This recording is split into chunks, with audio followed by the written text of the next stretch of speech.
देवीं सरस्वतीं व्यासं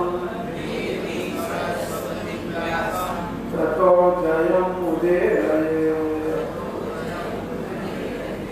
नष्टप्रायेषु भद्रेषु नित्यं भागवत सेवया भगवती उत्तम श्लोके भक्तिर्भवति नैष्टिकी।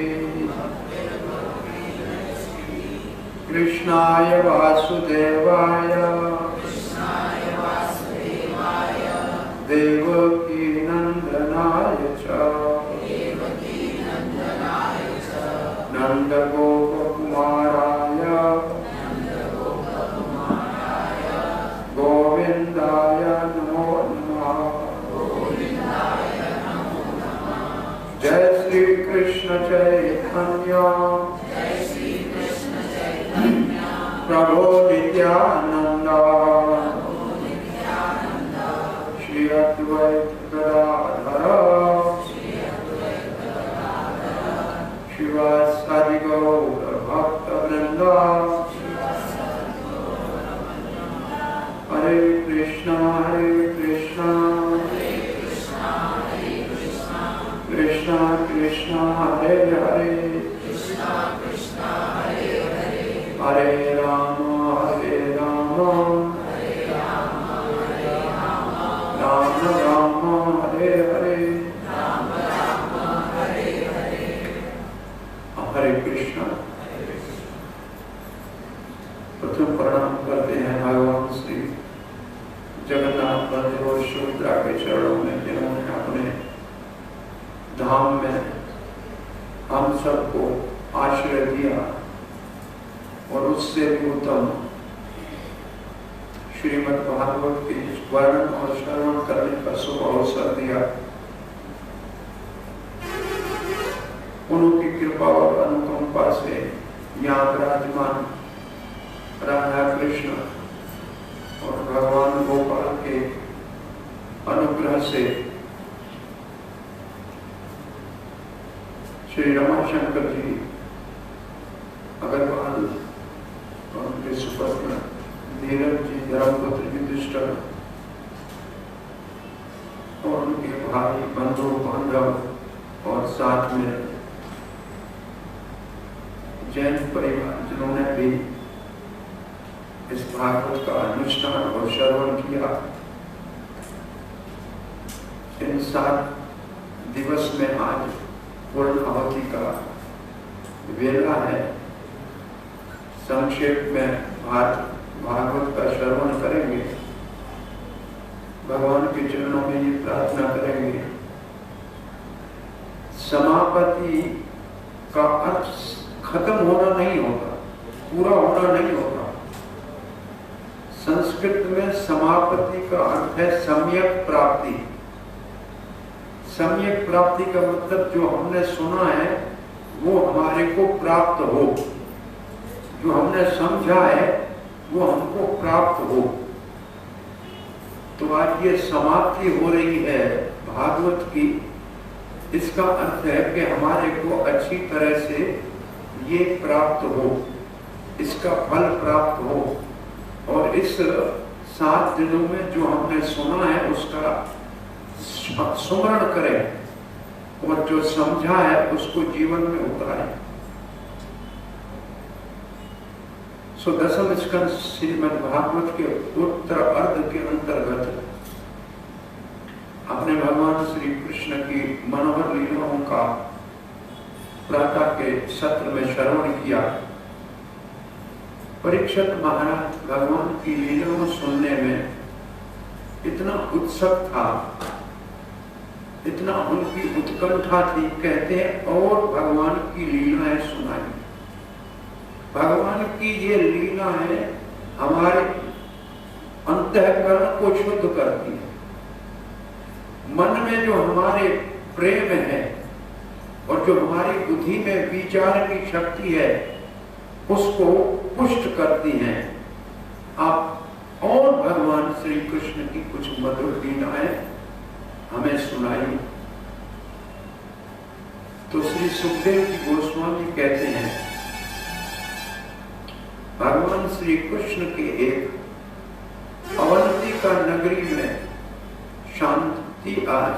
सांदीपनि मुनि के आश्रम में सहपाठी ब्राह्मण था, जिसको कृष्ण का सखा माना जाता है। सखा शब्द का अर्थ क्या है? सम्यक ख्याति। सम्यक ख्याति का मतलब एक का नाम लेने से दूसरे का नाम अपने आप जबान पे आए। जैसे आप अर्जुन कहोगे तो कृष्ण का नाम आएगा, उद्धव को कृष्ण, सुदामा कृष्ण, राम लक्ष्मण, इसको कहते हैं सम्यक ख्याति। एक का नाम लेने से दूसरे का नाम अपने आप जबान पे आ जाए। तो ऐसा भगवान का सखा एक वैरागी ब्राह्मण था, जिसकी इंद्रियां बस में थी, मन शांत था। 3 गुण थे, लिखे हैं भागवत में। वैराग की माना क्या है? राग का अर्थ होता है आसक्ति, और वैराग का एक अर्थ होता है दुनिया से, दुनिया के विषयों से अपने आप को अलग करना। परंतु भक्तों के लिए वैराग का अर्थ है भगवान में विशेष राग होना। भगवान में विशेष आसक्ति हो जाए तो संसार से आसक्ति होने के लिए प्रयास नहीं करने पड़ेगा, अपने आप अनासक्ति हो जाए। आप रोज के 4-5 घंटे यहाँ भागवत में बैठते हैं, ये 4-5 घंटे तो आप संसार के सारे समय एक उलझनों से दूर हैं। कोई उस काम में तो कहीं नहीं लगे हुए है ना, तो इतना काम तो इतना समय तो आपका सार्थक है ही ना। तो वैराग का मतलब है विशेष राग। भगवान में विशेष इतना कथा में, कीर्तन में, सुमरण में मन लग जाए कि उतना समय संसार की स्मृति ही न रहे। यह है वैराग की परिभाषा। एक त्याग होता है सन्यासियों का, जो जबरदस्ती करना पड़ता है दिखावे के लिए। मन में तो सब चीजों का भाव रहता है, लेकिन बाहर से समाज में त्याग दिखाना पड़ता है। लेकिन वैराग, आपको वैष्णव सन्यासियों को वैरागी कहते हैं, उनको सन्यासी नहीं कहते हैं। त्यागियों को सन्यासी कहते हैं, वैष्णव को वैरागी कहते हैं। सन्यासियों का सन्यास होता है एक दंड सन्यास, उनका डंडा में एक राग होती है। वैष्णव सन्यासियों के डंडे में 3 डंडे होते हैं, उसको कहते हैं त्रिदंडी सन्यासी। मन कर्म वचन से भगवान की सेवा में लगते हैं। जो वैष्णव सन्यासी है वो शिखा नहीं काटते हैं, चोटी नहीं काटते हैं, जनेऊ भी रखते हैं। और एक दंडी सन्यासी शिखा भी काटते हैं, जनेऊ भी निकाल देते हैं। दोनों में बहुत बड़ा अंतर है। सो ये ब्राह्मण वैरागी था, इंद्रियां संयम में थी और मन शांत था। ये पोरबंदर में इसका घर था।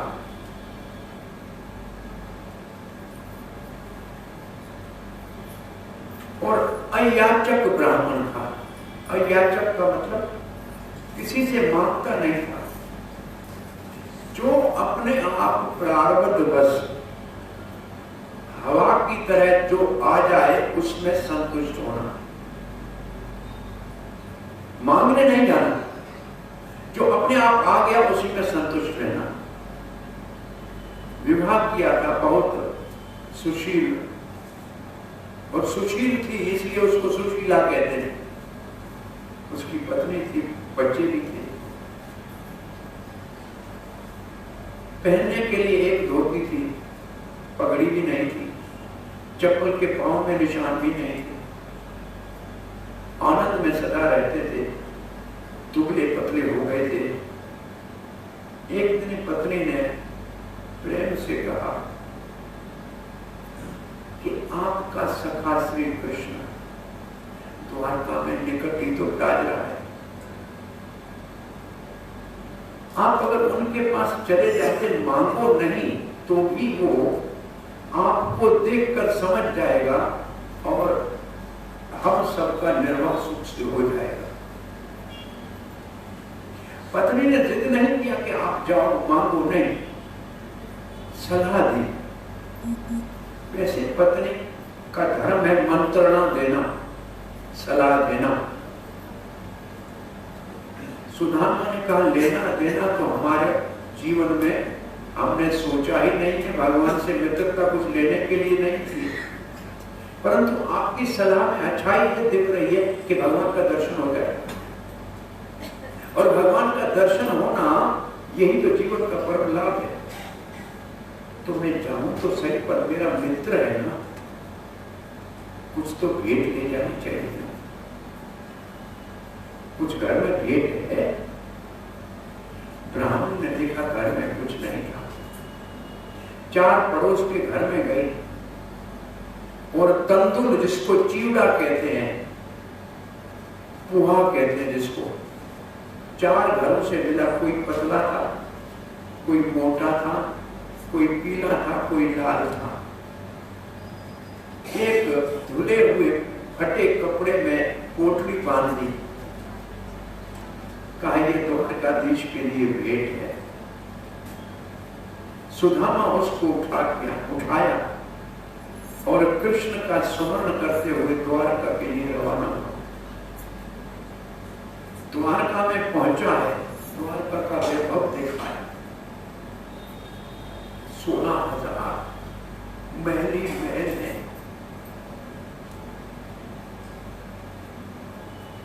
रुक्मणी के महल के सामने पहुंचा। रुक्मणी के महल के सामने पहुंचा। ब्राह्मणों को क्षत्रियों के घर में जाने के ऊपर कोई रोक नहीं होती थी। श्री कृष्ण रुक्मणी के संग पलंग पे विराज रहे थे, स्वर्ण मंडित पलंग के ऊपर विराज रहे थे। दूर से सुदामे को दरवाजे के पास देखा, रुक्मणी को एक तरफ करके दौड़ते हुए गेट के ऊपर जाके सुदामा को ऐसे दोनों पांवों में भर के कहा, इतनी देर कर दी आपने मित्र, कब से तुम्हारी प्रतीक्षा कर रहा हूं। गुरु की पाठशाला से गए, उसके बाद आज ही आए हो। ऐसे गले से लिखा है भागवत के शब्दों में कि जैसे भगवान अपने भाई बलराम को गले मिलते हैं, अपने अग्रज से जैसे प्रेम से मिलते हैं, ऐसे इस ब्राह्मण से मिले और ले आकर सुदामा को रुक्मणी के पलंग के ऊपर विराजमान किया, जो साक्षात लक्ष्मी है। और फिर भगवान ने उनके चरण धुलाने शुरू किए। रुक्मणी स्वर्ण झारी में जल लाई और भगवान चरण धो रहे हैं। फिर भगवान ने उनकी पूजा की पुष्पों से, आरती से, और रुक्मणी चरण उनको झुला रही। अब सब जो सेवक थे देख के आश्चर्य में पड़ गए। कुर्ता पहना नहीं है, पोतरी फटी है, धोती धुली है, परंतु जगह जगह चतियां लगी हुई हैं। द्वारकाधीश इनकी आरती कर रहे हैं और रुक्मणी चौर बुला रही कि अब हमने इस ब्राह्मण ने की है, कैसा ये अवधूत महात्मा यहाँ आया है। और कृष्ण ने उसके बाद उसको भोजन कराया। एक ही धोती में आया था, कोई थैला साथ लाया नहीं था। ब्राह्मण है, स्नान करने का नियम था, स्नान करने गया तो दूसरा तो कपड़ा था नहीं। कृष्ण ने अपना पीतांबर दे दिया कि सुदामा ये पहन लो। स्वादिष्ट छप्पन भोजन द्वारका के खाए। रात को दोनों साथी आपस में बचपन की बातें करने लगे। अरे सुदामा याद है, हम दोनों गुरु पत्नी की आज्ञा से लकड़ी लेने गए थे, रात को वर्षा आंधी तूफान आ गया, और हम जंगल में रह गए, छोटे थे हम। सुबह गुरु हमको ढूंढता आया और हमको देखा तो हमें गले लगा के कहा कि बेटा इतनी गुरु की सेवा की है शरीर से, रात सारी यहाँ आंधी तूफान में जाग रहे थे, मेरा दिया हुआ ज्ञान सदा आपके हृदय में ताजा रहे। और फिर गुरु जी के घर हम साथ आए। ये चना चबाने वाली बात जो है भागवत में नहीं लिखी, ये भागवत में नहीं लिखी है, संभव कहीं है जरूर कि गुरु माता ने कुछ चने दिए थे कि आधे आधे करके खा लेना, और पेट के ऊपर सर्दी में चने सारे सुदामा खा रहा था, ऐसे कहा जाता है। भगवान ने कहा कि क्या खा है, भूख तो मुझे भी लगी है। सुदामा ने कहा सर्दी से दांत बज रहे हैं, खा कुछ नहीं रहा। और कुछ समय पहले हम एक मैसेज देखा था कि एक चोर चने की पोटली कहीं से चुरा के लाए और ब्राह्मण के घर से लाए, और वो पोटली गुरु जी के यहाँ छोड़ के गए। जो वो चना खाएगा वो ब्राह्मण के सांप से दरिद्र हो जाएगा। सुदामा ब्राह्मण था, जानता था मैं दरिद्र हो गया तो क्या हुआ, कृष्ण को एक दाना भी नहीं दूंगा, कहां लक्ष्मीपति दरिद्र हो, ये तो दुख मैं ही खा लूंगा। उसके अंदर जो भाव दिया है वो जिस कथाकार ने इसको ऐसा भाव दिया। और उसके उपरांत रात हो गई तो कृष्ण ने कहा सुदामा, अरे भाई बातें करोगे कि कुछ भेंट भी लाओगे, दोगे? वो इस भेंट शब्द से जो आज द्वारका में रुक्मणी का महल है कृष्ण का, उसको बेट द्वारका कहते हैं। वहां सुदामे ने भेंट दी थी कृष्ण को,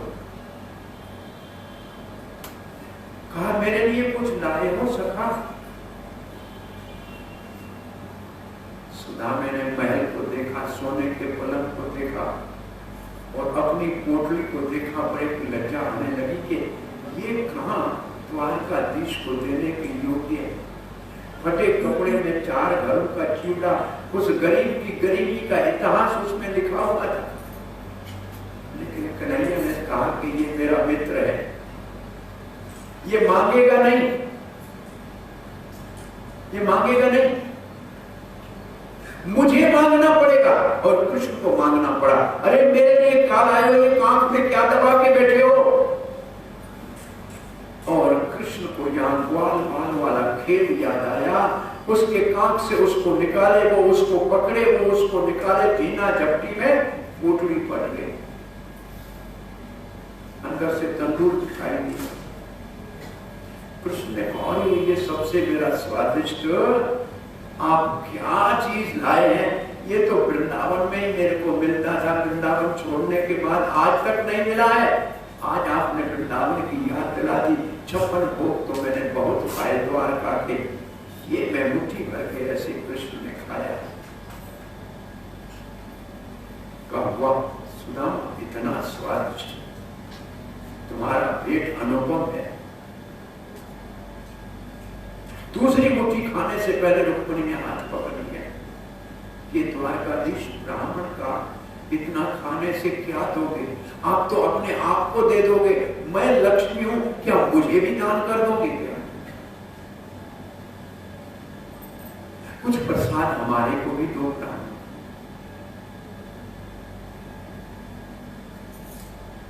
और इसके बाद जब ये कथा करते हैं तो हमको यहाँ जगन्नाथपुरी में वही श्री कृष्ण जब भगवान श्री चैतन्य महाप्रभु के रूप में आए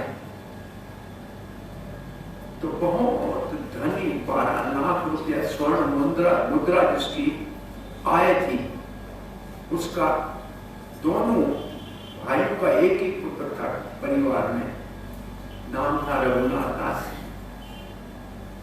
यहां आके जब रहा 16 साल यहां रहा,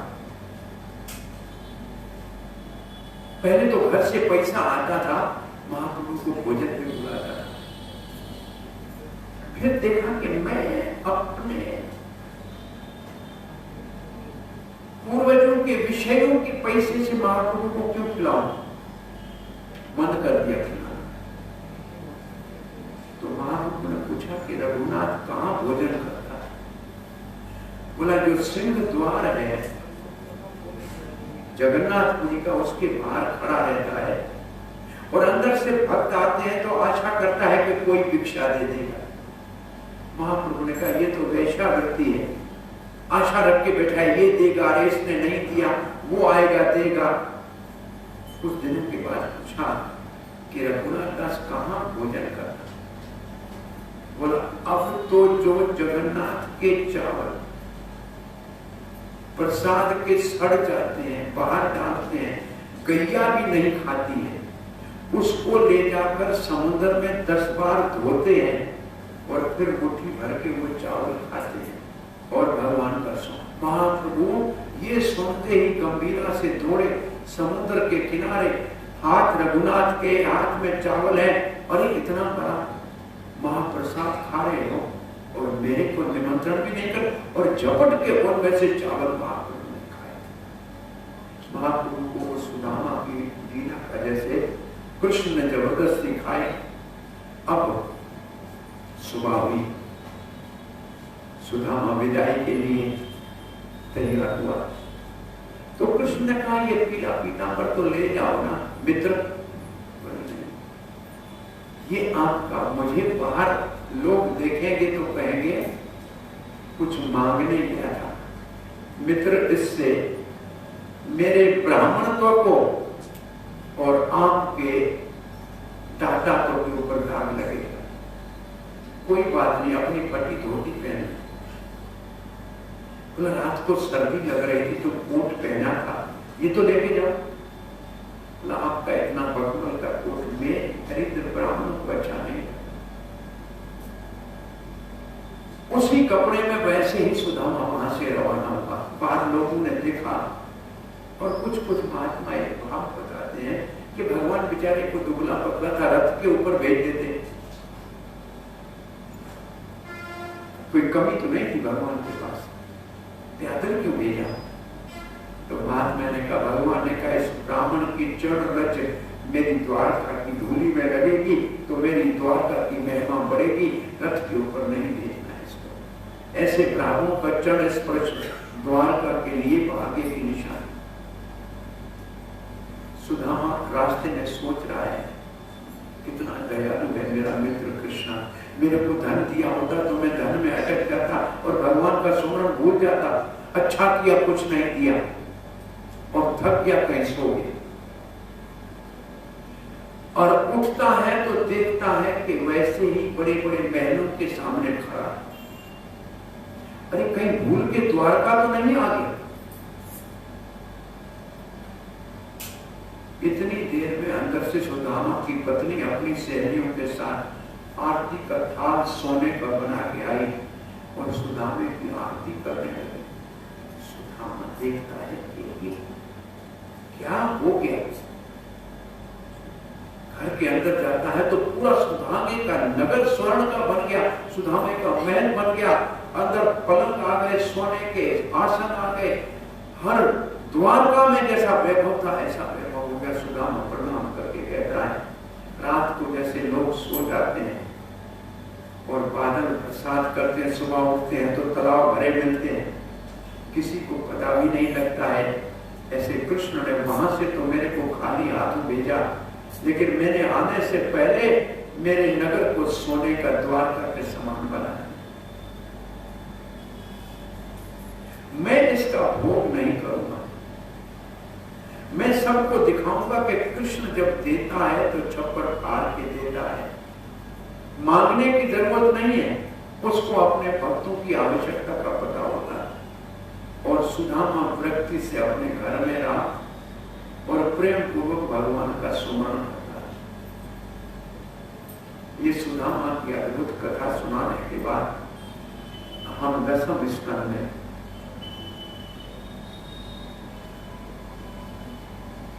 एक परीक्षक ने कहा कि हमारी दादी सुभद्रा का विवाह अर्जुन से कैसे हुआ। ये तो प्रसंग हमको सुनाइए सुखदेव गोस्वामी। तो सुखदेव गोस्वामी कहने लगे, महाभारत में कथा ऐसे लिखी है कि द्रौपदी का विवाह 5 पांडवों से हो गया। तो 5 की एक पत्नी, ये तो बहुत बड़ी समस्या है। इसके ऊपर मेरे को विनोद याद आता है। एक बार शहंशाह अकबर को मन में आया कि लोग सब महाभारत पढ़ते हैं, तो मेरी भी एक महाभारत लिखनी चाहिए। बीरबल मेरी महाभारत तैयार करो। जो होगा 1-2 महीने के बाद कहा कि बीरबल मेरी महाभारत तैयार है। अकबर भारत हाँ महाराज, एक प्रश्न का उत्तर चाहिए। बोला क्या? बोला आपकी पत्नी के 5 कौन पति है? बोला मेरी पत्नी के 5 पति कैसे?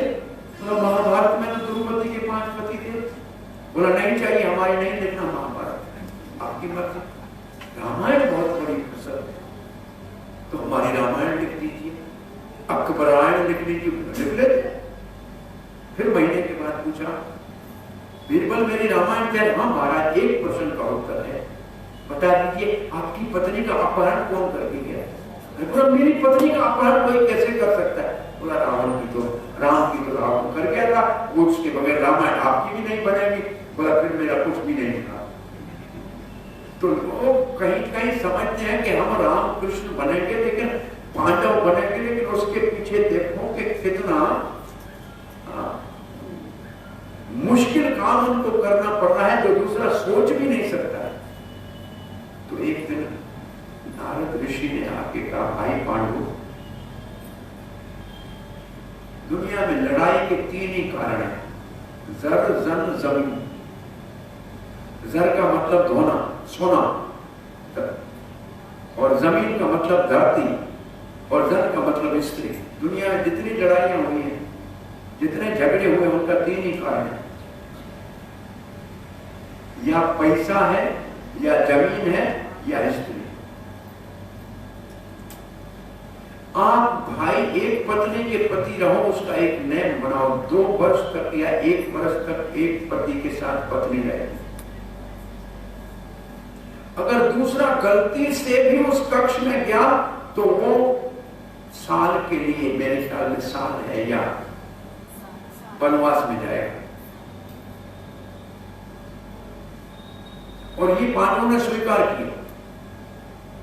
इस लीला से पहले द्रौपदी युधिष्ठिर महाराज के कक्ष में रहती थी। अर्जुन के अस्त्र शस्त्र उधर रखे हुए थे। द्रौपदी का वो कक्ष उस वक्त, उसमें अर्जुन पहले रह रहा था, अब युधिष्ठिर महाराज रह रहे थे। और अर्जुन को बाहर कहीं अपने अस्त्र शस्त्र लेने के लिए अंदर जाने की आवश्यकता थी कि किसी की रक्षा करनी थी। अब अर्जुन बड़े संकट में पड़ गए। अंदर जाऊंगा तो नियम टूटेगा और मेरे को वनवास जाना पड़ेगा, नहीं जाऊंगा तो मैं मेरा कर्तव्य का पालन नहीं कर सकता। अर्जुन ने कहा, मैं वनवास जाने को तैयार हूं, लेकिन धर्म नहीं छोड़ूंगा, कर्तव्य का पालन करूंगा। अंदर सब झुका के चला गया, अपने अस्त्र शस्त्र उठाए और बाहर निकल के अपना कर्तव्य पूरा किया। फिर आगे कहा, महाराज युधिष्ठिर, अब जैसे हमने नियम बनाया, मैं वनवास जा रहा हूं।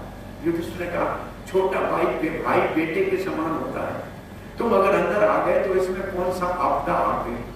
नहीं भैया कहीं मत जाओ। बोला नहीं, मर्यादा एक बार तोड़ी किसी भी बहाने से तो फिर आसानी से रोज तोड़ने के बहाने मिल जाएंगे। और अर्जुन सन्यासी के रूप में भ्रमण करने के लिए 1 साल निकल गए और प्रभास क्षेत्र में रुका हुआ था। ये प्रभास क्षेत्र पता है कौन सा है? प्रभास किसको कहते हैं? प्रभा कहते हैं रोशनी को। ये सोमनाथ का नाम है प्रभास। चंद्रमा को साफ से लगा कि तुम्हें क्षय रोग होगा और तेरा प्रकाश दिन ब दिन कम होता जाएगा। तो चंद्रमा ने कहा इसका निवारण कैसे होगा? बोले जब तुम भगवान शंकर की पूजा करके समुद्र में नहाओगे तो तुम्हारा प्रकाश तुम्हें वापस मिल जाएगा। तो चंद्रमा सोमनाथ में, सोमनाथ का मतलब चंद्रमा का स्वामी, वो जो शिवलिंग है सोमनाथ, वो चंद्रमा का पूजित है। चंद्रमा उसको पूज के समुद्र में स्नान करता है और बाहर निकलता है तो चांदनी रातें शुरू हो जाती है। तो चंद्रमा को जहां प्रकाश मिला उस जगह का नाम है प्रभास क्षेत्र, और ये सोमनाथ को प्रभास क्षेत्र है। यहां त्रिवेणी संगम है, यहां समुद्र नदियां आपस में मिलती हैं। त्रिवेणी संगम है, एक बहुत बड़ा घाट है जहां लोग जाके तर्पण करते हैं। अभी इसका संक्षेप में बात करेंगे। सो इधर अर्जुन ने समाचार एक सुना कि द्वारका में बलराम जी अपनी बहन सुभद्रा का विवाह धृतराष्ट्र के पुत्र दुर्योधन से कराना चाहते। अर्जुन ने कहा कृष्ण दुर्योधन का साला बने, ये हमारे संबंधों में बहुत बड़ा संकट पैदा करेगा।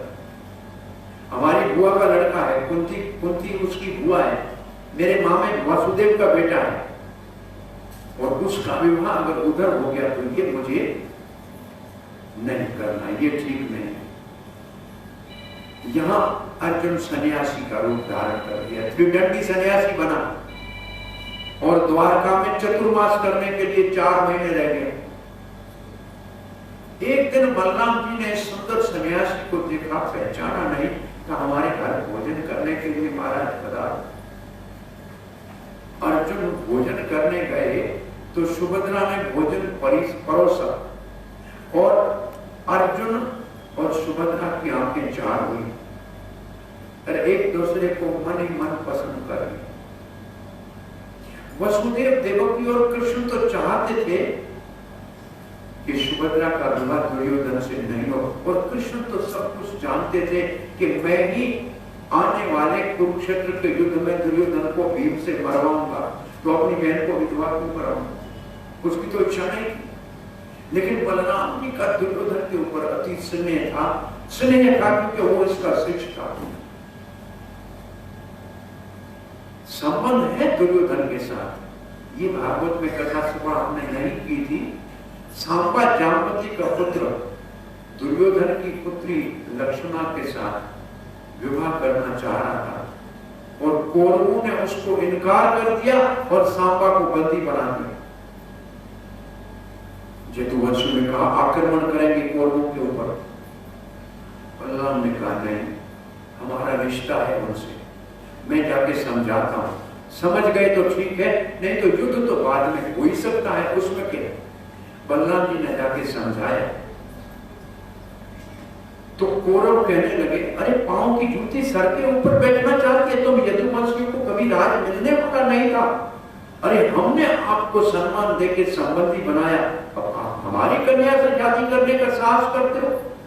बलराम जी ने कहा ये लातों के भूत बातों से मानने वाले नहीं।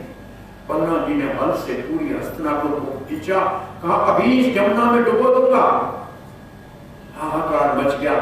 नहीं बलराम जी रक्षा करो हमारी, हम जान नहीं पाए। सांबा का विवाह दुर्योधन की पुत्री से हुआ और दहेज के साथ बलराम जी लेके वापस आए। तो संबंध तो है। और एक दिन उत्सव के लिए सुभद्रा बाहर किसी मेले में आई। अर्जुन ने वहां से रथ को लिया और सुभद्रा का अपहरण कर दिया।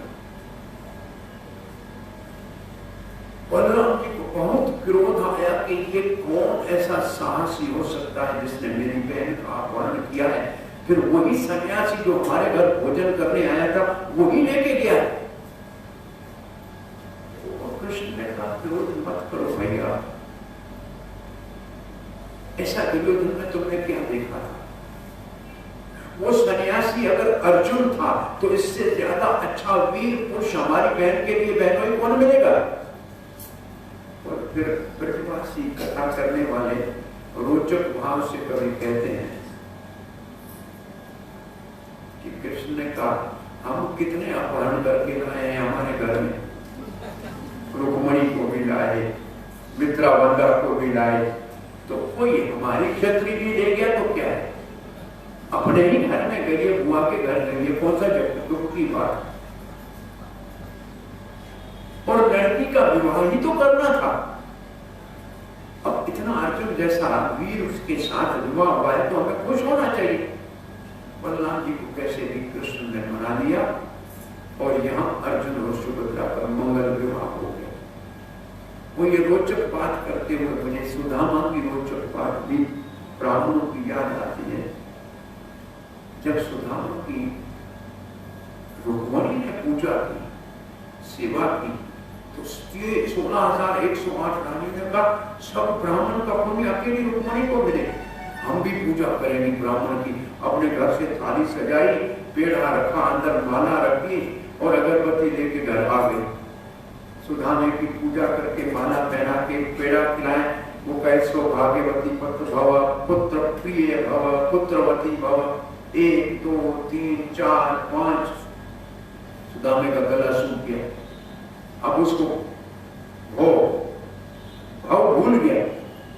कृष्ण को पूछा और कितनी है, बोला बाकी 16,000। 16,000 पेड़े कैसे खाएगा, और सभी मुंह में एक एक पेड़ा दे रही है। तो कृष्ण ने मुस्कुरा के देखा, अरे प्यारे मित्र, तुम मुझे आशीर्वाद सब दे दो, ये सब संतुष्ट हो जाएंगे।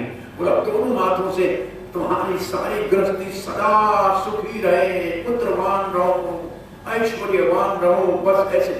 और सब संतुष्ट हो गए। सिद्धांत बड़ा अच्छा है कि एक भगवान को संतुष्ट करो, सब संतुष्ट हो गए। सो यहाँ सुभद्रा के विवाह का मंगल कार्य हुआ और सुभद्रा अर्जुन की पटरानी हुई और उसका पुत्र अभिमन्यु, जिसका पुत्र परीक्षित, ये कथा सुन रहा। फिर एक और कथा प्रसंग ऐसा है कि लोग कहते हैं कि भगवान कृष्ण के भक्त दरिद्र गरीब होते हैं, शंकर के भक्त बड़े धनी होते हैं।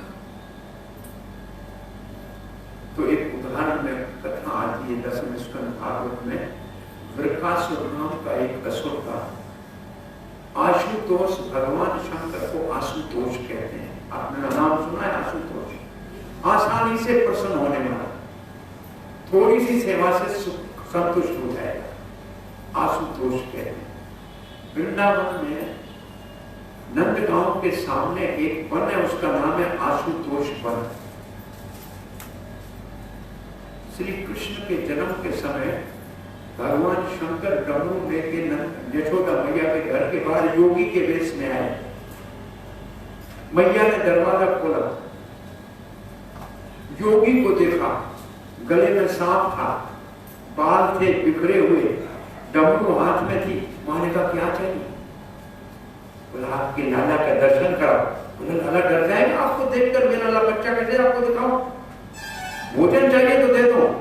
दरवाजा बंद कर दिया। शंकर जी यहाँ से चले गए। 1 किलोमीटर दूर आशुतोष वन में बैठ के कृष्ण का ध्यान कर रहे हैं और कृष्ण जोर जोर से रोने लगे। जब कृष्ण जोर जोर से रो रहा है तो सब चुप करा रहे हैं, चुप नहीं हो। तो पूर्णमासी ने कहा कोई नजर लगी होगी, कोई घर में आया क्या? तो ये अपने घर के आ रहे थे, ताऊ आया, चाचा आया, सुनंद आया, उपनंद आया, बेटी आई, ये आया, वो आया। अरे कौन कोई आया? एक योगी आया। बोले योगी को बुलाओ। यशोदा ने गोपियों को भेजा। गोपियां ढूंढती ढूंढती शंकर को देखा, आशुतोष वन में बैठा है। अरे चल रे बाबा नंद भवन में। क्या करो? वहां के लाला को चल रे बाबा नंद भवन में, यशोदा मैया बुलाए। आपको यशोदा मां ने बुलाया, क्या करना है? वहां के लाला को नजर लगी तो पे राई नून कराए। उसके बेटे को नजर लगी है और तुम्हारे हाथ से राई और नमक घुमाए। शंकर जी वहां आते हैं। जैसे शंकर जी घर में आए, कृष्ण चुप हो गए। अच्छा बाबा अब जाओ। बाबा जाने लगे, कृष्ण रोने लगे। आखिर ये चुप कैसे करेगा?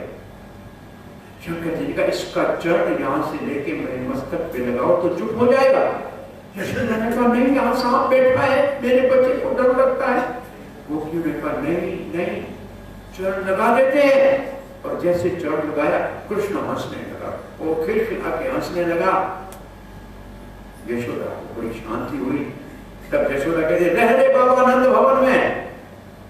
ओ आइए भारतीय जी, ये मामा कृष्ण भारती है, ये पुरुषोत्तम वाटिका इनकी।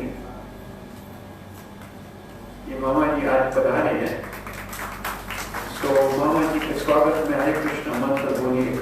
हरे कृष्णा कृष्णा कृष्णा हरे हरे, हरे राम राम राम हरे हरे। सो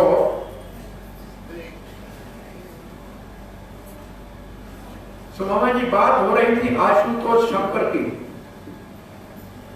और नंद भवन में शंकर जी गए थे तो यशोदा मैया ने लाला को छुपा लिया आशुतोष में के वन में जाकर बैठ गए शंकर।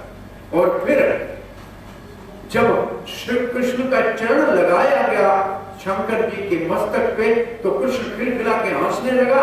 तो यशोदा कहते रह रे बाबा नंद भवन में। क्या करो, जब जब मेरा लाला रोए तब तब दर्शन दे, जब मेरा बच्चा रोए तब आ जाना, बच्चे को दर्शन देना, बच्चा सुखी। अब शंकर ने कहा मौका अच्छा है, बोला ऐसे नहीं रहूंगा, तो शर्त है मेरी, अगर ये पूरी करोगे तो रहूंगा। बोला कौन सी शर्त है भैया? बोला पहले इसको स्नान करने के बाद चरणामृत मेरे ऊपर डालना। अच्छा, और बोला इसका भोजन मक्खन मिष्टी जो भी खिलाओ, पहले प्रसाद मेरे पास आना चाहिए, उसके बाद दूसरे खाएंगे। भैया ने कहा ये हमारे को आपकी शर्त कबूल है। आज भी नंदगांव में मुख्य मंदिर में कृष्ण बलराम यशोदा और नंद बाबा है, और वहां आपको बलराम जी का रंग भी सांवला देखेंगे, गोरा नहीं है बलराम। वहां उनसे पूछोगे तो कहेंगे, बलराम ने कहा यहाँ सब राक्षस आके कृष्ण को उठा के जाते हैं, मैं कृष्ण जैसा रंग करूंगा, कृष्ण के बदले मुझे उठा के जाऊंगा, मैं उनका सर फोड़ दूंगा, कन्हैया को कोई कष्ट नहीं आए। आज वो एक मंदिर है, उसके पास में ही नंदेश्वर महादेव है। आज भी ये प्रथा है नंदगांव की कि जो भगवान का अभिषेक होगा पहले शंकर जी के ऊपर जल चढ़ेगा, फिर सबको चरणामृत मिलेगा, और भोजन पहले अंदर से भगवान का भोग निकलेगा, शंकर जी को भोग लगेगा, फिर पंडित जी और किसी को प्रसाद दे सकते हैं, उससे पहले नहीं मिलेगा। सो आशुतोष शंकर जी का नाम है। और ये वृकासुर शंकर जी की ऐसी प्रार्थना करने लगे, शंकर प्रश्न हो गए मांगो क्या चाहिए? आप भोलेनाथ बहुत प्रसन्न हो मेरे ऊपर। जी हाँ प्रसन्न हो, क्या चाहिए? बोला मेरे को ऐसा आशीर्वाद दो जिसके सर के ऊपर हाथ रखूं, उसका सर फट जाए और वो मर जाए। शंकर ने कहा तो वास्तु। वृकासुर दुष्ट के मन में आया, पहले शंकर के सर के ऊपर हाथ रखो और ये मर जाए तो पार्वती को मैं अपहरण करके ले जाऊं। ऐसे बहुत से असुरों का क्या, भले भले मानसों के मन में ऐसे विचार आया। नहुस राजा, आपने नाम सुना है नहुस राजा? ये पुरनवा के पोता है।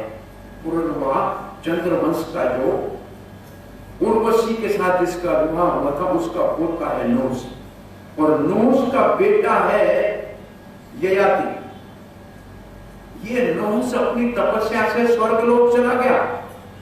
इंद्र की जगह खाली थी। कब? जब इंद्र को श्राप, ब्राह्मण के हत्या का शाप लगा था, वृत्तासुर का जब वध किया तो इंद्र अपने पद को छोड़ के छुपते घूम रहा था। वो तो लक्ष्मी के कमल में जाकर उसके ब्राह्मण दोष का निवारण हुआ था। तो उस समय इंद्र नहुस को बनाया गया। उसके 100 अश्वमेध यज्ञ किए हुए थे, लेकिन नहुस के मन में इंद्र की पत्नी सची के साथ विहार करने का विचार आया। सती ने कहा मैं पतिव्रता हूं, मेरा पति इस वक्त ब्राह्मण के शाप से शापित है, मैं उसको ना नहीं कैसे करूं। उसने ऋषियों को कहा, ऋषियों ने कहा इसको कहो कि ब्राह्मण के कंधे के ऊपर पालकी में चढ़ के आए तो सती तुम्हारे को स्वीकार करेंगे। इसने ब्राह्मणों को कह दिया मेरे को पालकी में उठा के और इंद्र के महल में ले चलो। तो ब्राह्मण महात्मा है, नीचे देख के चल रहे थे कोई चुनटी न मर जाए तो आस्ते चल रहे थे। इसने कहा सर्प सर्प सर्प कहते हैं संस्कृत में, जल्दी करो जल्दी करो जल्दी चलो। ब्राह्मण को गुस्सा आया, सर्प सर्प सर्प भव, वो अजगर होके नीचे गिरा। वहां से भोग की वासना की, इंद्र के पद से नीचे गिरा और अजगर बना आके, सर्प बना आके, और उस नोस की फिर नोस सर्प बन गए। तो उसका कोई राज करने वाला नहीं था, तो फिर राज उसके पुत्रों को कैसे मिला? ये 9वें स्कंद में कथा थी, हमने नोस का नाम नहीं दिया था, अब याद आ गया हमको। तो कथा क्या कर रहे थे? दुष्टों के मन में ऐसे विचार आया कि अगर शंकर ने मेरे को दिया है आशीर्वाद तो ये शंकर के ऊपर ही आजमाता हूं, और ये पार्वती जो साथ में खड़ी है उसके पास तो मेरे को भोगने को मिल जाएगी। और ये तो दुष्टों की भावना है, नहीं तो रावण सीता का अपहरण करके भोगने का साहस कैसे कर सकता है? आपको कल भी मैंने परसों भी बताया, 2 ही प्रकार के दुनिया में जीव हैं। एक हनुमान जैसे जो लक्ष्मी और सीता रूप लक्ष्मी को राम से मिलाते हैं, और दूसरे रावण जैसे जो लक्ष्मी को स्वयं भोगना चाहे। आज एक बात याद करो, ये धरती विष्णु पत्नी है, ये लक्ष्मी विष्णु पत्नी है। ये धरती हमारी माता है, लक्ष्मी हमारी माता है। इन दोनों का पति बनने का जो प्रयास करेगा वो काल के काल में चला जाएगा। ऐसे लाखों राजा महाराजा जो कहते थे हम पृथ्वी के पति हैं, आज कहां है? और पृथ्वी हंसती है, अरे मूर्ख, विष्णु पत्नी तुम्हारी पत्नी होगी, तुम इसके अधिकारी हो जाओगे। क्या लक्ष्मी किसी व्यक्ति की पत्नी हो सकती है? धन के मालिक हमको करना नहीं चाहिए। कभी कभी कहना पड़ता है, कहते हैं लक्ष्मी के 2 वाहन हैं। जब नारायण के साथ आती है तो गरुड़ के ऊपर चढ़ के आती है, और गरुड़ के पंखों से वेद की ध्वनि निकलती है। और वो लक्ष्मी जिसके घर में आती है वो स्थायी लक्ष्मी होती है। और दूसरा लक्ष्मी का जब अकेली लक्ष्मी आती है, चंचला लक्ष्मी आती है, तब उसका वाहन गरुड़ नहीं होता है, तब उसका वाहन उल्लू होता है। उल्लू भी लक्ष्मी का वाहन कहा गया है। और ऐसी लक्ष्मी जब किसी के पास आती है जो उल्लू के चपाचर के ऊपर चढ़ के आती है और अकेली आती है, तब वो चंचल लक्ष्मी सदा नहीं रहती है और उस व्यक्ति को अंधा कर देती है, उल्लू की तरह। जिनको रात उसको नजर आती है, रात को जागता रहता है, न बाप का ध्यान करेगा, न बाप का ध्यान करेगा, न धर्म का ध्यान करेगा, कोई मर्यादा उसमें नहीं रह जाती है। ऐसे बहुत से धनी दुनिया में हुए हैं, लेकिन जो धनी के पास धन है, भगवान का मान के लक्ष्मी को अपनी माता समझे, पृथ्वी को अपनी माता समझे। 8 माताओं में ये तो हमारी माता है पृथ्वी, लक्ष्मी हमारी माता है, उसके बालक समझे। हमें हंसी आती है कब लोग से हम पूछते तो मंदिर में क्यों जाते हैं? अब यहाँ तो मैं समझता हूँ जगन्नाथपुरी के मंदिर में इतनी भीड़ में धक्का खाते जाते हैं, कोई प्रार्थना करने का किसी को समय नहीं मिलता है। उधर जाकर कोई हाथ करके भगवान को कुछ कहे, मैं समझता हूँ आप गए किसी के मन में कुछ पूछने के, वहां तो निकलना कब निकलेंगे यहाँ से धक्का मुक्की में, तो ऐसा हाल होता है कि सांस बाहर कब लेंगे। लेकिन प्राय मंदिरों में लोग जाते हैं, उनसे पूछो हम भगवान से सुख संपत्ति मांगने गए। अरे भैया संपत्ति क्या है? लक्ष्मी। तो भगवान को क्या कहा जाता है कि लक्ष्मी दे दो, तो क्या भगवान खुश होएगा? उसको कहोगे तेरी पत्नी मेरे को दे दो, ये कोई मांगने की चीज है क्या? अरे भाई बुद्धिमानी का मांगना है क्या ये?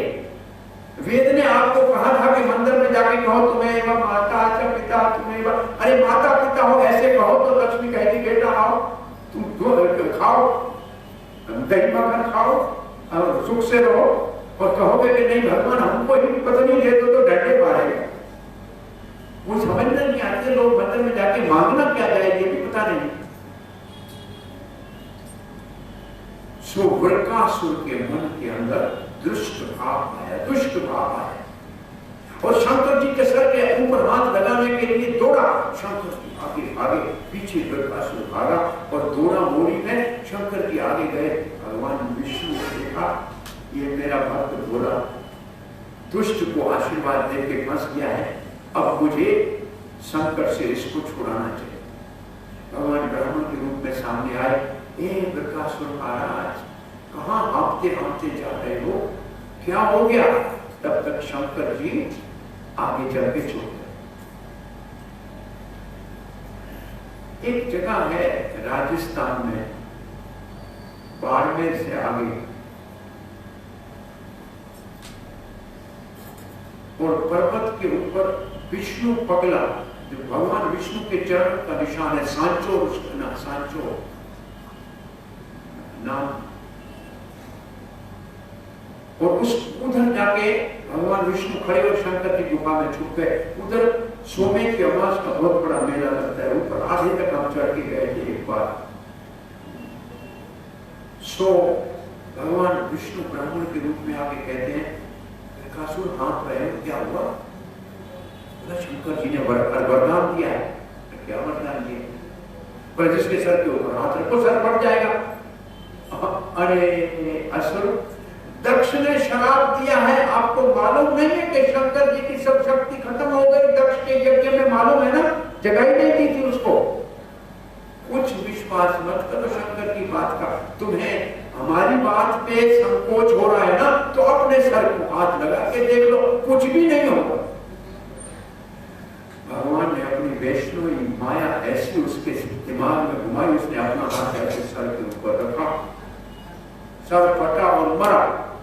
और भगवान शंकर पीछे से देख रहे थे कि मुसीबत चली, लौट के आए। भगवान ने कहा ऐसा आशीर्वाद मत दिया करो कि आपको ही भागना पड़े। और भगवान ने ब्रह्मा जी को भी कहा था ऐसे आशीर्वाद हिरण्यकशिपु आदि को मत दो कि मेरे को आधा शेर बनना पड़े और आधा मानव बनना पड़े। कुछ विचार सोच विचार के आशीर्वाद दिया करो। फिर वेद की स्तुति का वर्णन है दसम स्कंद में। वेद भगवान की स्तुति ऐसे अद्भुत करते हैं कि भगवान आप सबके हृदय में रहते हो। और ये स्तुति का भाव प्रभुपाद जी ने अमेरिका में उतरते हुए, जिस दिन पहले दिन अमेरिका में चरण रखा ना, तो एक उन्होंने भजन लिखा है, उसका नाम है मार्केणी भागवत। इसका मतलब अमेरिका में भागवत है। उस भजन में भागवत के ये श्लोक लिखे हैं कि भागवत को सुनने से रजो और तमोगुण चला जाएगा, सतोगुण आने के बाद संशय समाप्त हो जाएगा, अहंकार की गांठ टूट जाएगी, कर्मों के सारी वासनाएं समाप्त हो जाएगी और भगवान का दर्शन। फिर प्रभुपाद लिखते हैं वेदों की स्तुति का ये मंत्र का भाव कि श्री कृष्ण आप मुझे यहाँ लाए, आप इन अमेरिका के नवयुवकों के हृदय में भी तो परमात्मा के रूप में बैठे हुए हैं। आप लाए हैं, आपका उद्देश्य है मुझसे वो कहलाइए और इनको वो समझने की भी शक्ति दीजिए कि ये जो मैं कहूं वो समझे। और आप जैसे नचाना चाहो मुझे नचाओ, मुझे कठपुतली बना दो और आप जैसे रस्सी को खींचोगे वैसे मैं नाचना शुरू कर दूंगा। न मुझे भक्ति वेदांत का उपाधि दिया है, मेरे में भक्ति नहीं है, मेरे में शक्ति नहीं है, मेरे में विद्या नहीं है। कृष्ण आप चाहो तो अपने इस नाम मेरे को सार्थक करो। इतनी निम्रता की ये भाव की प्रार्थना है कि कृष्ण यहाँ लाए तो आपका कोई उद्देश्य होगा।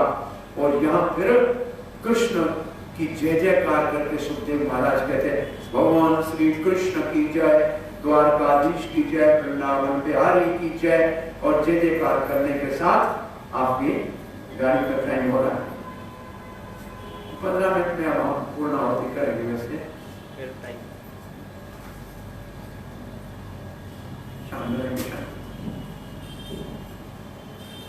सो यहाँ दसम स्कंद पूर्ण आहुति पे पहुंचता है। 11वें स्कंद के पहले अध्याय में भगवान श्री कृष्ण 16,000 रानियों के बीच में रहते वैराग उत्पन्न हो गया और पहले पांडवों को सहायता, पांडवों को सहायक बनाकर असुरों का नाश किया, फिर यादवों को सहायक बनाकर असुरों का संहार किया, और फिर अब यादवों को भी अपने साथ अपने धाम ले जाने का संकल्प कर। वैराग जैसे सबसे हो गया। ये भगवान के 6 गुणों में वैराग भी षड्गुण संपन्न भगवान है। अब इतने सारे ऐश्वर्य को छोड़ने के लिए तैयार हो गए। एक अध्याय में भगवान के इस वैराग का वर्णन है, फिर 5 अध्यायों में मुक्ति का वर्णन है। मुक्ति का साधन बताने के लिए प्रसंग आता है। नारद ऋषि द्वारका में बार-बार आते हैं। शराब में 3 दिन से ज्यादा कहीं नहीं रह सकते, परंतु द्वारका में आते हैं तो महीना भर रहते हैं, क्योंकि वहां शराब कुछ नहीं करता है, इसलिए नहीं रहते हैं। वहां कृष्ण को देखने की लालसा। एक दिन नारद जी द्वारका में वसुदेव के घर में आते हैं। वसुदेव कहता है कृष्ण को पुत्र के रूप में प्राप्त किया, लेकिन आज तक हमने मुक्ति का साधन कहीं से प्राप्त नहीं किया, आप कृपा करके हमें बताइए। नारद जी ने कहा मैं उपदेश दूंगा तो ये समझेंगे कि मैं इनके पुत्र का सेवक हूँ, आता हूँ हमेशा कृष्ण के दर्शन के लिए। विश्वास शायद न हो तो कहा कि मैं आपको पुरातन एक कथा बता। निमि महाराज के यज्ञ में ऋषभदेव के 9 योगेंद्र आए थे, और उन 9 योगेंद्रों ने जो उपदेश दिया था वो मुक्ति का साधन है। वो भक्ति का, मुक्ति का, धर्म का, कर्म का ये भी नहीं कर सकते हो तो भगवान के अवतार की कथा सुन सके। और भगवान के अवतार की कथा सुनने का अगर सामर्थ्य नहीं है तो कली काल में संकीर्तन करो, कलेर नाम संकीर्तन करो। बस इससे आपको भगवान की भक्ति और परम मुक्ति अपने स्वरूप में स्थिति मिल जाएगी। अब इन 9 योगेंद्रों का नाम आप हमारे साथ बोल लो। इनके नाम बोलने से भी हमारा अंतःकरण शुद्ध हो जाएगा। कवि, हवि, अंतरिक्ष, प्रबुद्ध, विपुलायनः, आविर्भूतो, अथ दुर्बलस्, चमस्, कारभजन। ये 9 पूरे हो गए।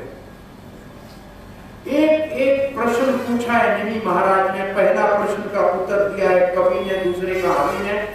सबका श्रेय किसमें है, सबका भला कैसे हो? कवि कहता है भागवत धर्म का पालन करने से सबका भला होगा। बोला भागवत धर्म है क्या? बोला भगवान की भक्ति करना। बोला अधिकार किसको है? बोला सबको अधिकार, सब उसकी भक्ति कर सकते हैं, और भक्ति में गलती भी होगी तो भगवान हृदय से उस गलती का शोधन कर देंगे। बोला फिर जो भगवान की भक्ति नहीं करेगा, फिर उनके लिए लिखा है कि भक्ति करने वाला आंखें बंद करके दौड़ता जाए तो भी रोड पे कहीं गिरेगा नहीं, भगवान उसके हृदय का शोधन कर देंगे। और फिर पूछा है अवतार भगवान युग युग में कैसे लिखते हैं, लेते हैं, तो वहां कार भजन ने भगवान श्री चैतन्य महाप्रभु के आविर्भाव की भविष्यवाणी की है। कृष्णा वर्णम त्वेष कृष्ण सांगोपम आर्षद अस्तर। भगवान कृष्ण आएगा लेकिन कृष्ण का रंग नहीं होगा, लेकिन जबान के ऊपर कृष्ण का नाम होगा। अब अस्त्र शस्त्र नहीं लाएगा, हाथ में चक्कर नहीं होगा, गदा नहीं होगा, कुमुदनी गदा नहीं होगा, सारंग धनुष नहीं होगा, परंतु आज उनका अस्त्र शस्त्र उसके सागी साधु होंगे जो साथ में होंगे पार्षद। और पहचाना कैसे जाएगा? सुमेधा जो बुद्धिमान है उसको पहचानेंगे कैसे? नाम संकीर्तन से। भगवान के नाम का संकीर्तन करेगा।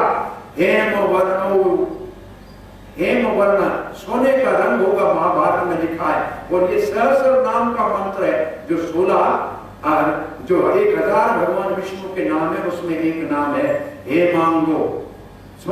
स्वर्ण वर्णो हेमांगो, स्वर्ण वर्ण चैतन्य महाप्रभु का नाम है गौरंगा, उसका मतलब स्वर्ण वर्ण। और इसके बाद 24 तत्वों की मुक्ति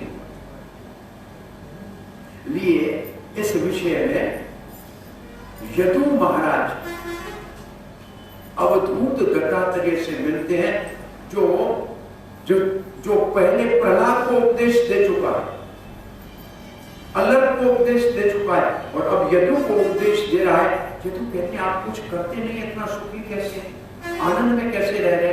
तो उन्होंने कहा मैं आंखें खोल के रहता हूं, मेरे चारों ओर जो प्रकृति शिक्षा देती है उस शिक्षा से मैंने सब कुछ ये ग्रहण किया है।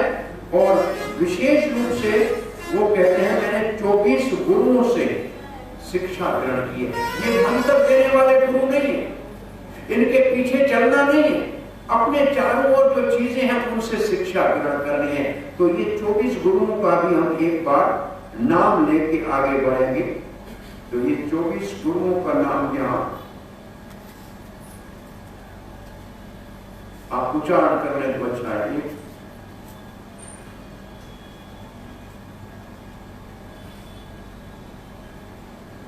ये है, ये उच्चारण कीजिए। दत्तात्रेय भगवान कह रहे हैं सुनो हे महाराज यदु, मैंने पृथ्वी से पृथ्वी, वायु, आकाश, आपो, अग्नि, चंद्रमा, रवि, कपोतो, अजगर, सिंधु, पतंगो, मधुकृत, गजः, मधुहा, हरिणो, मीनः, पिंगला, कुरुरो, अर्भकः, कुमारी, शरकृत, सर्प, उर्मिनाभि, सुपेक्षकृत, एते में गुरुवो राजन, ये मेरे गुरु हैं। बोला पृथ्वी से मैंने क्षमा सीखी, कैसा भी व्यक्ति हो। आकाश से मैंने निर्लेपता सीखी। वायु से क्या सीखा? मतलब कहीं से जाती है तो वहां उसको अपने साथ ले जाती है, किसी को छोड़ती नहीं है पीछे। पतंग से कैसे सीखा? पतंग से क्या सीखा? लड़की से क्या सीखा? ऐसे पिंगला से क्या सीखा? आशा लगा के बैठी थी कोई आएगा, कोई नहीं आया। इन सबसे एक एक शिक्षा ग्रहण की है अवधूत ने। फिर हंस गीत है, फिर अवधूत गीत है। ये असल में 11वां स्कंद के 24 अध्याय उद्धव गीता की, जो भगवत गीता में भगवान को उपदेश देना रह गया था, निवृत्ति मार्ग का, वो उपदेश 24 अध्यायों में उद्धव को दिया। भगवत गीता में प्राय सतो, रजो और तमोगुण की प्रवृत्ति का वर्णन है। तीनों गुणों से ऊपर क्या होता है, ये चतुर्थ, इसको जिसको कहते हैं चौथा गुण अतीत कैसा व्यक्ति होता है, उसका उपदेश उद्धव को दिया है। और भगवान ने उद्धव को कहा है कि आप मुझसे जरा भी कम नहीं हो, और उद्धव आप मेरा प्रतिनिधि होकर इस धरती के ऊपर रहो और यहाँ मेरे ज्ञान का बद्रिक आश्रम से प्रचार करो। आज भी उद्धव को भगवान ने जीवित छोड़ा है। 2 अध्यायों में यदुवंश के संहार का वर्णन है, ब्राह्मणों की शाप का वर्णन है, और फिर श्री कृष्ण का अपनी नर लीला समाप्त करके अपने धाम जाने का वर्णन। अब सबकी मुक्ति हो गई तो यदुवंश का सुबह आपको कहा था पिंडार्क तीर्थ की बात बताई थी। और सांबा जामवती पुत्र ये ऋषि क्यों आए थे? ऋषि श्री कृष्ण से मिलने आए थे। उन सब ऋषियों के नाम है। उन्होंने कहा श्री कृष्ण आपको जिस अवतार के लिए प्रार्थना की थी वो काम पूरा हो गया। अब आपका जैसी इच्छा हो आप अपने धाम जाएं, तो हमारे लोगों में आप पधारिएगा, हमारे को आशीर्वाद देके जाइएगा। ऐसे कहकर ऋषि पिंडार्क तीर्थ की तरफ गए और सांबा को भगवान की प्रेरणा से लड़की के कपड़े पहनाए और गर्भवती जैसा बना के कहा महाराज इसको लड़का होगा कि लड़की? कहा कृष्ण के पुत्र हो, संतों के साथ ऐसे विनोद नहीं करना चाहिए। बोला महाराज पता नहीं?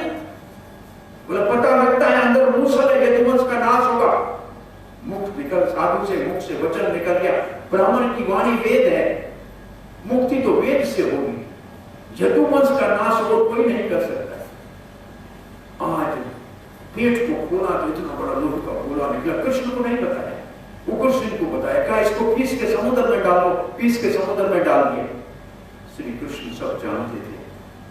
कहा कि साहब ब्राह्मणों का भी द्वारका में कोई प्रभाव नहीं डालेगा। कहा कि चलो प्रभास क्षेत्र चलते हैं। अरे क्यों? बोले शंकर जी वहां है, प्रलय करना तो शंकर जी का काम है। और जब प्रभास क्षेत्र में गए तो सबने रात को चावल भिगा हुआ, और उस भिगे हुए चावल का जो चावल का बन गया था, कहा जाए कि आज की भाषा में सड़ा हुआ पानी, सड़ा अगर सड़ गया, चावल सड़ गया तो बन गया शराब। शराब की माना आप का मतलब है पानी, और श का मतलब सड़ा हुआ पानी। और सबने पिया, सबको नशा चढ़ गया, और नशे के बाद एक दूसरे से डरने लगे, और अस्त्र शस्त्र पूरे हो गए। श्री कृष्ण बलराम समझा रहे हैं, नहीं सुन रहे हैं। और तब अस्त्र शस्त्र पूरे हो गए तो वो जो चूर्ण डाला था लोहे का, वो इर्क नाम का घास उगा था समुद्र के किनारे, उसको उठाए और एक दूसरे को मारे, और सब गिरते रहे, और सारा यदुवंश पूरा हो गया। ये भगवान की इच्छा थी। एक रूप में यदुवंश तो भगवान के धाम चला गया, और एक रूप से ये शरीर उनके जो देवता यदुवंश में अवतार लेकर आए थे, वो इस लीला में वापस अपने धाम गए।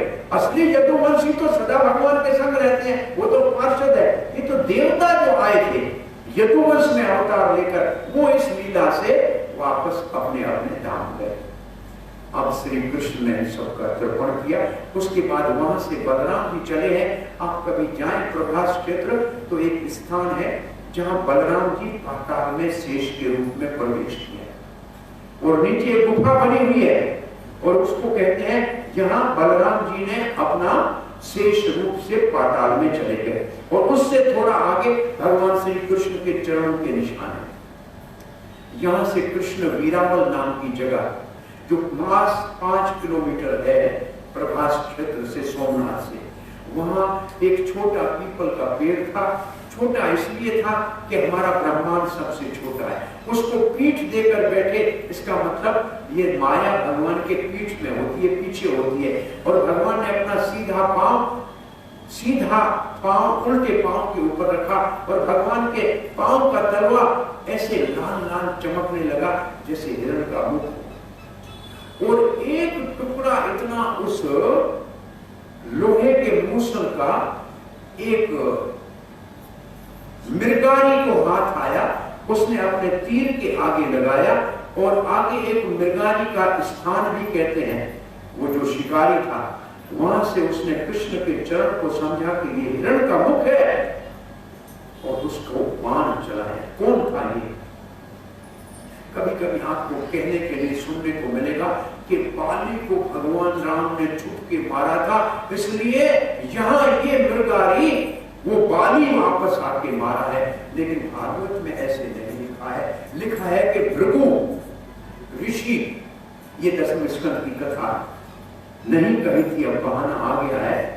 सारे ऋषि इकट्ठे हुए कि ब्रह्मा विष्णु महेश तीनों ईश्वर है जगत के, इनमें से पूजनीय कौन है? भृगु को कहा जाके आप परीक्षा देके आओ। भृगु जी ब्रह्मा जी को जाके प्रणाम किया, प्रणाम नहीं किया। भृगु जी ने जाके ब्रह्मा जी को प्रणाम नहीं किया।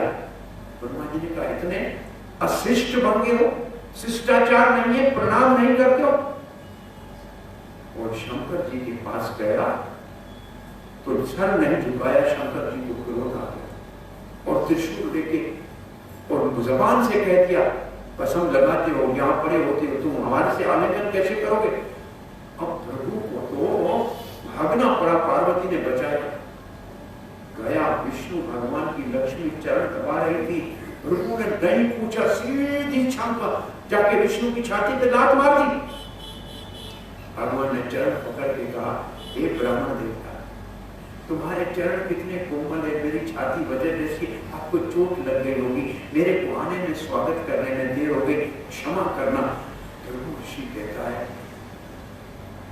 इतना बड़ा लात मारने, एक को तो मैंने वाणी से अपमान किया तो नाराज हो गया, दूसरे को सिर्फ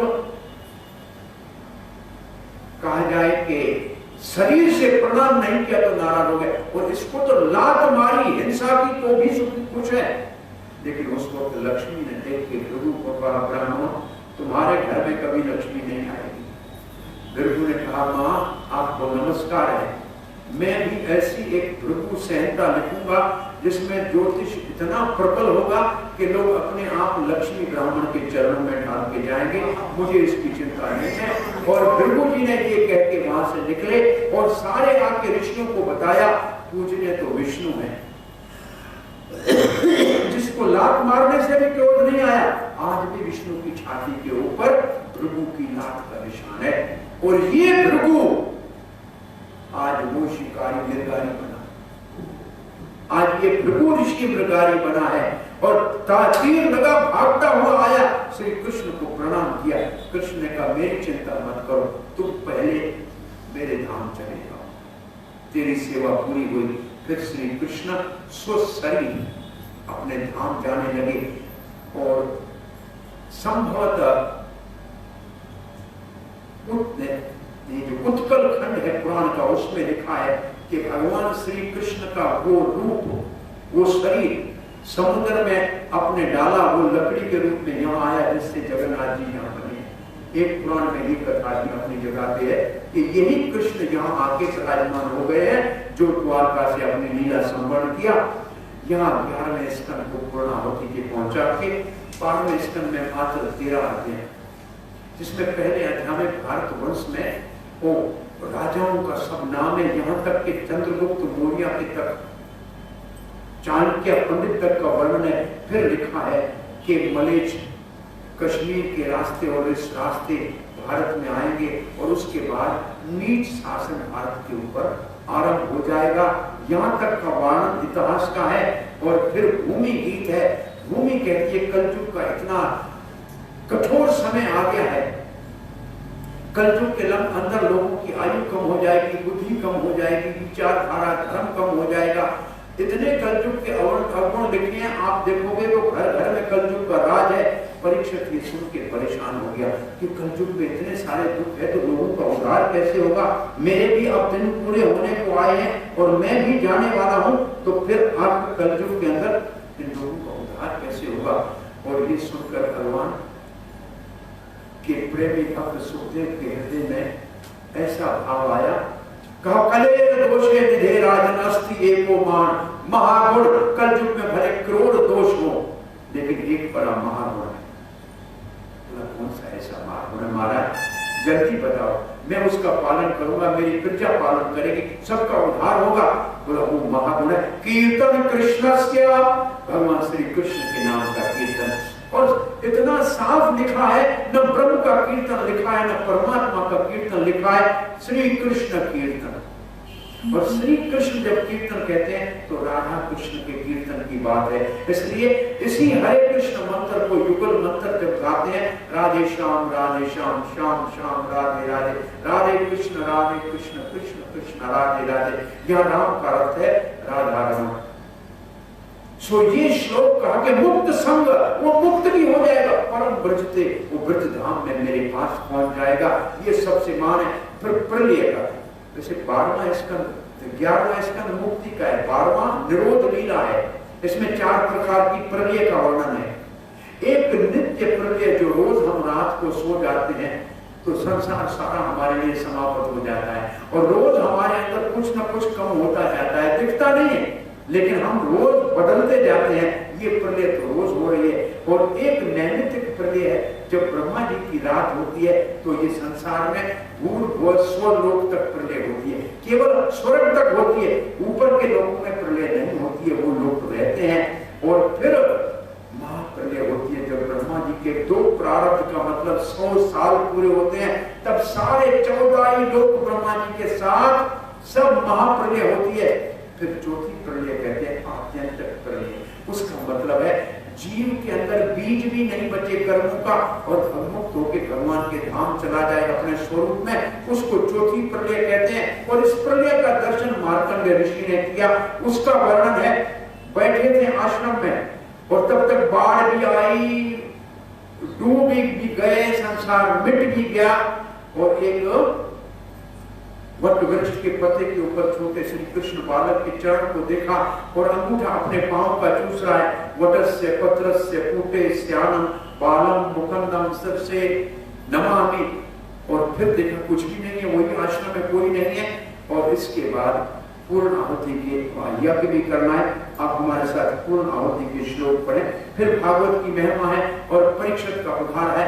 तक्षक आया है परंतु परीक्षित भगवान की कथा और लीला में इतना स्मरण में निमग्न है कि तक्षक के शरीर को खाया है, शरीर को काटा है, लेकिन आत्मा से उसने भगवान का ध्यान करके और भक्ति से भगवान के चरणों की प्राप्ति की है। उसके बाद पुराणों का वर्णन है, पुराणों में महापुराण भागवत का वर्णन है और फिर भागवत के वर्णन के अंतर्गत आइए कुछ श्लोकों का पाठ करके पूर्ण आहुति करते हैं।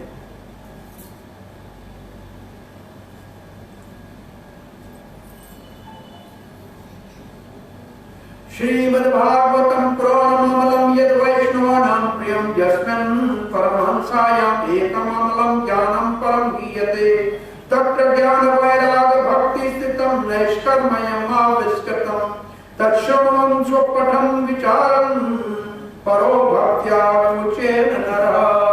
लिखा है श्रीमद्भागवत अमल पुराण है, बहुत शुद्ध पुराण है और वैष्णव का ये प्राण है और इसके अंदर ज्ञान है, वैराग है और उसके साथ नैष्कर्म्य है। और इसको सुनने से, इसको पढ़ने से, इसका विचार करने से भगवान की भक्ति प्राप्त होती है और बंधन से व्यक्ति मुक्त होता है। और फिर कहते हैं कामयेन विभासितो यमतुलो ज्ञान प्रदीप पुरा। ये ज्ञान का प्रकाश है जो भागवत के रूप में प्रकट हुआ है। तद रूपेण या नारदाय, जो भगवान ने दिया था ब्रह्मा को, ब्रह्मा ने दिया नारद को। मुन्या कृष्णा ये तद रूपेण, और नारद ने व्यासदेव कृष्ण, कृष्ण के यहाँ व्यास का अर्थ है। योगेंद्राय तद आत्मनात्, उसके बाद योगेंद्र व्यासदेव ने अपने पुत्र योगेंद्र सुखदेव को दिया है। भगवत राताय कारुण्या, और उसने परीक्षित महाराज का उद्धार किया, इस भागवत को सुनाए। तद शुद्धम विमलम विशोकम अमृतम, ये प्राण भागवत के लिए कैसे विशेषण है। तद शुद्धम, ये शुद्ध है, विमलम विशेष विमल है, विशोकम शोक नाश करने वाली है, अमृतम ये अमृत है, सत्यम परम धीमहि, ये है तीसरा मंगलाचरण भागवत का। सत्यम परम धीमहि पहले श्लोक में है और यहां भी है सत्यम परम धीमहि। और फिर आगे लिखा है नमस्तस्मै भगवते वासुदेवाय साक्षिणे यदिदं कृपया कस्मै व्याचक्षये विमुक्षवे। भगवान श्री कृष्ण को नमस्कार करते हैं जिन्होंने इस साक्षात रूप से ब्रह्मा के द्वारा, इस भागवत के द्वारा सबके मुक्ति के लिए रास्ता खोल दिया है। अब ये आप भी बोली, बहुत अच्छा श्लोक है। योगेंद्राय नमस्तस्मै शुक्राय ब्रह्म रूपिणे संसार सर्पदष्टम यो विष्णुरातम अमोच। ये नमस्कार है सुखदेव गोस्वामी को, जो योगेंद्र सुखदेव को नमस्कार है, जो ब्रह्म रूप है, संसार सर्प से डसे जाने वाले परीक्षित, विष्णु रात परीक्षित का नाम है, जिसने विष्णु ने जिसकी रक्षा की है उसको संसार सर्प से मुक्त कर दिया भागवत सुनाकर। अब श्लोक पढ़ी आगे। ये हमारी प्रार्थना है, हम कि हमारी आशा बोलो भवे भवे यथा भक्ति पाद्यो तव जायते तथा कुरुष्व देवेश नाथस्त्वं न यत प्रभो। सदा के लिए जन्म जन्म में भगवान आपकी भक्ति हमारे हृदय में सदा ही स्फुरित होती रहे। और फिर ये श्लोक पढ़िए, ये पूर्णाहुति का श्लोक है। नाम संकीर्तनम यस्य सर्व पाप प्रणाशनम प्रणामो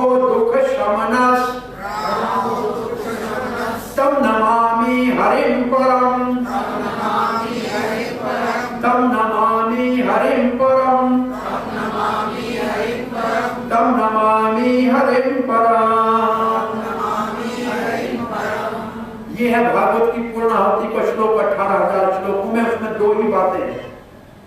भगवान के नाम का संकीर्तन करेंगे तो सब पाप नाश हो जाएंगे। बोला पाप का फल दुख कैसे नाश होगा? पाप तो नाश हो गए, पाप का फल दुख कैसे नाश होगा? प्रणामो दुख शमनम। आप भगवान विष्णु को प्रणाम करें तो आपके सारे दुख कैसे नाश हो जाएंगे? आपने देखा है आपके ऑफिस में ठप्पा होता है, ठप्पे में शब्द सब उल्टे लिखे होते हैं और जब उसको सीधा जब लगाते पन्ने में सब सीधा हो जाता है। ऐसे माथे के ऊपर उल्टी लकीरें हो, भगवान नारायण गोविंद कृष्ण के चरणों में माथा टेको तो ये सब सीधे हो जाएंगे। प्रणामो दुख शमनम नमामि हरे परम। यहाँ आज के इस 7 दिन के भागवत के सत्संग पूर्णाहुति पे पहुंचता है और इसकी समाप्ति के साथ इसकी आपको सम्यक प्राप्ति हो और हम आप सबका और विशेष रूप से अपने रमाशंकर की अग्रवाल, उसके सुपुत्र